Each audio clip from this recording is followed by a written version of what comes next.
When Shawn Michaels walked away from the ring at WrestleMania 14, it would be just over 4 years until we would see him wrestle in a WWE ring again, beginning his amazing second coming, or third if you count he and Mighty Jannetty being fired early on in their careers. During Shawn's wilderness years, he turned up in a few unexpected places, such as donning his infamous referee shirt and short shorts in Japan of all places. In this video, we'll look at how and why this came to be, and in a future video, we'll look at the one and only match he had in his time away from WWE. In 1999, Shawn Michaels served as the WWF's on-screen commissioner, making occasional appearances to make a ruling, and otherwise staying away from the spotlight. A highlight of this era might be WrestleMania 15, when he showed up at the last possible minute to spoil Vince McMahon's plans of refereeing The Rock's WWE title defense against Stone Cold Steve Austin. A lowlight, however, was a couple of months later, when he appeared to award the WWE Women's Championship to non-wrestler Deborah, having been stripped to her underwear in a match, with the implication being that he was rewarding her for losing the match, but looking good doing it. That is quite possibly the politest way I could possibly word that.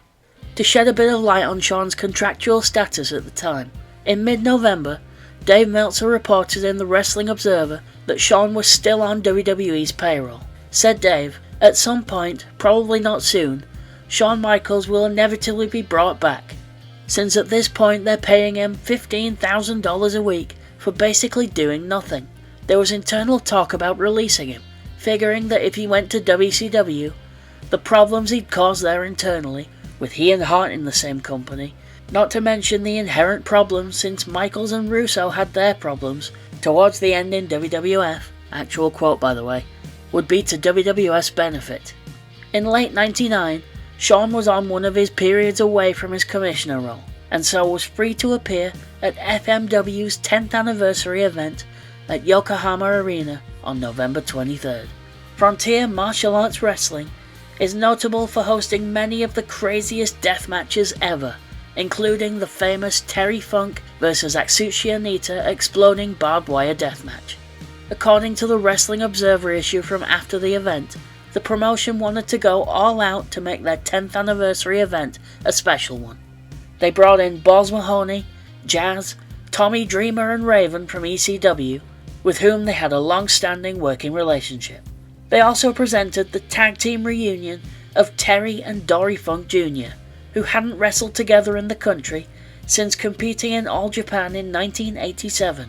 Perhaps the most expensively though, the heavily promoted arrival of Shawn Michaels.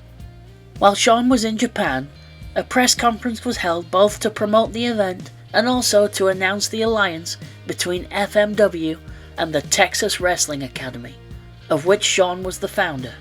As a result of this union, 2 of Shawn's most developed trainees would participate in a tour with FMW later in the year. 18-year-old students Lance Cade and masked wrestler the American Dragon. While Cade would go on to have a respectable career in WWE before sadly passing away in 2010, American Dragon would go on to be known as you might have guessed, multi-time world champion and future Hall of Famer Bryan Danielson. Bryan and Lance would team up on several events in late 99, in what would likely have been some of their first ever professional matches, while Lance would compete in a second tour of his own in February 2000. At the time, Dave Meltzer wrote in The Observer, "There's a certain prestige that goes to a smaller promotion bringing someone in who may not be a Japanese draw, but would be considered a real American superstar like Michaels, along with the Funks and along with ECW wrestlers." He would note that the show drew 11,000 fans, which was considered a success for them, but with so many of those tickets discounted, it's questionable whether the gate would have reached the $500,000 mark, that $500,000 being the reported cost of running the event. But what of Shawn's involvement in the show? The main event on the night would see Hayabusa, wrestling here as H, taking on an imposter Hayabusa, with Mr. Gannosuke playing the role. I'm not explaining it here, we'd end up going way off track. Shawn would serve as the special referee for the bout, getting a special entrance with his WWE theme music, and as noted earlier, appearing in the short shorts he drew Heat were wearing around this time. At the very start of the match, while the camera shot is a close-up of H, Hayabusa appears to low blow Shawn Michaels. When we cut back to a wide shot, Shawn is dropping to his knees selling, while the two competitors engage in a lightning fast exchange of moves. Shawn has further problems with the Masked Man when he pulls Hayabusa out of the corner while he's choking H. Hayabusa throws a back elbow at Shawn, who threatens one more and he'll knock him out. Hayabusa doesn't learn from this, and hits Shawn in the gut with a chair while Shawn's trying to take it off him. And finally, HBK has had enough, decking Hayabusa with sweet chin music. This, by the way, is all within the opening minutes of the match. Shawn then gestures to the crowd that he will remove Hayabusa's mask, but he's prevented from doing this by H, leading to the rather bizarre image of a wrestler holding the referee back from his opponent. From here, Mr. Gadasuke removes the mask and throws it at Michaels. A wrestling match breaks out from here. Almost. Next, Shawn appears to anger Hayabusa by beginning to count the two wrestlers out of the ring, to which Hayabusa can be seen shaking his head and even shouts in English, "No count."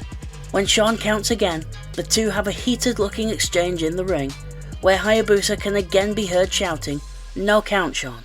From here, the match settles down a lot, and Shawn's involvement is more reffing the match fairly, until H wins the match at 18 minutes with a move similar to Seth Rollins' Phoenix Splash, the same move he would use as the real Hayabusa. After both men get back up, H offers a handshake to Hayabusa, and Shawn encourages him to oblige. Shawn then briefly takes the microphone to put FMW over before he leaves. He makes a point of calling FMW the #1 wrestling promotion in Japan and not the world, not repeating the mistake Hulk Hogan made several years earlier when he infamously ranted about how his WWF title belt is a trinket and a toy, and the IWGP belt is the real one he wanted, not realising that his comments would reach the US. Michaels then shakes both men's hands and takes his leave. As noted at the start of this video, it'd be a fair while until Shawn Michaels made his full return to WWE, but we would see him again before then. In May 2000, he would don his referee shirt and shorts again, this time for the hour-long Iron Man match at Judgment Day 2000, where Triple H would regain the WWE title from The Rock. Around this time, he would hand over the commissioner role to Mick Foley, who would be more active in his time in the job. Shawn would be given the seemingly pointless title of spokesman. If you're wondering what that means, Shawn wrote this on his Texas Wrestling Academy website at the time.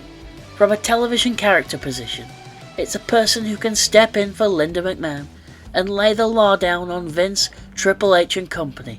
From a business standpoint, it's about representing the WWE as a whole, instead of just from a wrestling perspective. If you're still wondering what that means, so am I, frankly. Following Shawn's trip to Japan, it wouldn't be too long before we would see the Heartbreak Kid back in the ring again. I'm not talking about his 2002 comeback match against Triple H though, but another match Shawn would wrestle outside of a WWE ring. In a video coming soon, I'll dive deeper into this match, how it came about, and what happened. Thank you for watching yet another wrestling channel. If you enjoyed this, please comment, like or subscribe.